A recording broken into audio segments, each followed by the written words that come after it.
All right, y'all, let's get to it. So, Carl Frampton wins a split decision over his UK rival Scott Quigg in a very, very, very, very good fight, and a very close fight by that matter. Um, However, I would argue that Frampton won the first 6 rounds of that fight. To be honest with you, because I think he controlled the tempo. He was more busier, and he was the ring general in that fight against Quigg. He used some angles. He kept Quigg at bay with his jab because Quigg likes to try to go inside and bang, and he had kept his he did a pretty good job of keeping his distance with him. However, Quigg was able to pick it up like in around the eighth or ninth round, I believe. He started to pick up the momentum.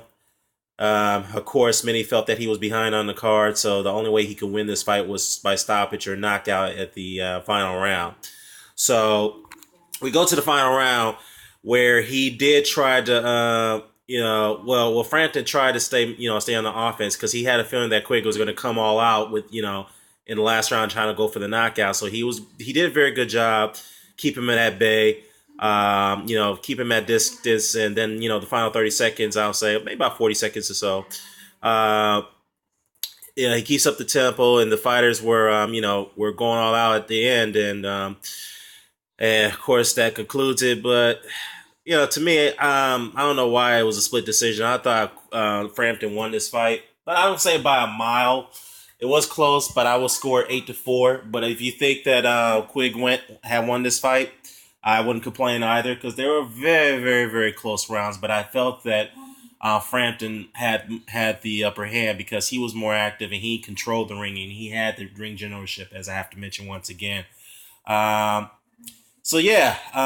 now Frampton is the unified WBA and IBF champion.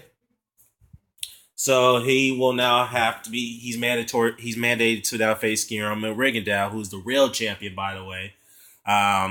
Most people would not argue with with that assessment, but yeah. So obviously, if you have to pick a winner, I would say Guillermo Rigondeaux by a long mile, by that matter. I mean, obviously, Frampton's going to have to do a lot of adjust. He's going to have to adjust a bit more to face a guy like Rigondeaux.